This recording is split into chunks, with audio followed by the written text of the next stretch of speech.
Assalamualaikum warahmatullahi wabarakatuh. Alhamdulillahirabbil alamin wa bihi nasta'inu ala umuri dunya waddin.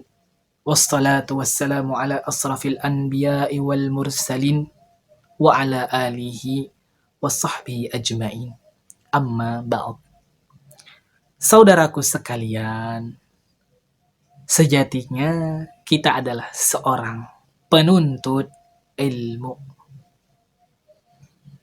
Namun, apakah kita sudah menjadi seorang penuntut ilmu yang memperhatikan adab sebelum ilmu itu sendiri? Karena saudaraku sekalian, penting sekali adab sebelum ilmu.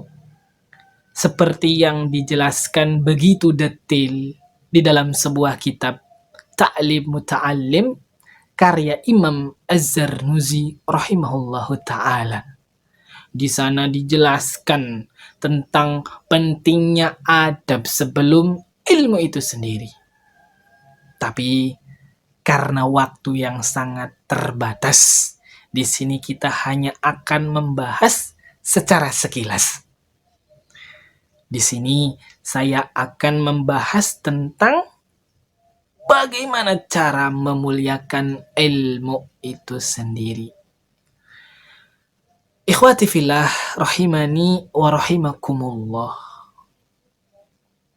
Ketika kita menuntut ilmu, tentu ada banyak sekali komponen-komponen.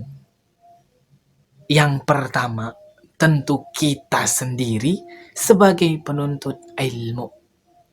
Yang kedua, kita pasti memiliki seorang ustaz, seorang guru, seorang kiai yang mengajarkan ilmu kepada kita. Termasuk yang akan kita bahas, cara memuliakan ilmu itu adalah dengan takjim kepada guru atau ahli ilmu, kemudian kepada ilmu itu sendiri, dan kepada rekan kita yang juga sedang menuntut ilmu. Yang pertama, kita harus takzim atau menghormati kepada guru yang memberikan ilmu. Ali radhiyallahu anhu pernah berkata, "Aku adalah hamba sahaya bagi seseorang yang mengajarkan aku satu huruf. Jika dia mau, dia boleh menjualku. Dan jika dia mau, dia boleh membebaskanku." Masya Allah. Ali radhiyallahu anhu begitu memuliakan seorang guru, seorang kiai, seorang ustaz yang mengajarkan ia satu huruf. Kemudian timbul pertanyaan kepada kita, bagaimana cara konkret kita menghormati guru? Di dalam kitab Ta'lim Muta'allim ada tujuh ini ya. 7 cara kita menghormati guru, ustadz, atau kiai. Yang pertama, kita tidak boleh berjalan di depannya. Kemudian yang kedua, kita tidak boleh menempati tempat duduk yang didudukinya. Kemudian yang ketiga, kita tidak boleh memulai pembicaraan melainkan atas izinnya. Yang keempat, kita tidak boleh berbicara terlalu banyak di hadapannya. Yang kelima, kita tidak boleh bertanya tentang sesuatu ketika kita sedang bosan. Yang keenam, kita harus memperhatikan waktu. Dan yang terakhir, kita harus menunggu ketika kita akan bertamu dan kita tidak perlu mengetuk pintu. Kita harus menanti guru kita keluar dari rumahnya. Masya Allah. Kemudian bentuk memuliakan ilmu yang kedua adalah dengan memuliakan kitab itu sendiri, saudaraku sekalian.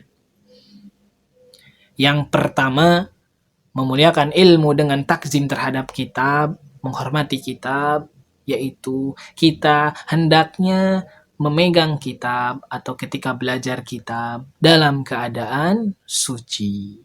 Ada sebuah kisah Asy-Syaikh Asy-Syamsuddin As-Sarkasi ketika beliau sedang mengajar siswa-siswanya.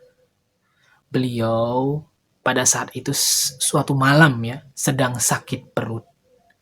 Beliau sampai berulang-ulang mengajarkan dan berulang-ulang mengambil air wudhu. Diriwayatkan sampai 17 kali. Masya Allah. Kemudian yang kedua adalah tidak meletakkan kitab tafsir di bawah kitab yang lain atau meletakkan barang-barang seperti ballpoint atau lain sebagainya di atas kitab tafsir. Dan yang ketiga, kita tidak boleh menulis kitab itu berdempetan gitu ya. Ketika kita mengarang sebuah ilmu, kita tidak boleh tulisannya jelek gitu ya. Tidak boleh kita menulis di catatan pinggir, harus rapih. Dan bentuk memuliakan ilmu adalah dengan menghormati teman yang sedang menuntut ilmu. Karena waktu terbatas, saya tutup dengan pantun jalan-jalan ke Kediri, beli durian dan selasih. Saya pamit undur diri. Cukup sekian dan terima kasih. Wassalamualaikum warahmatullahi wabarakatuh.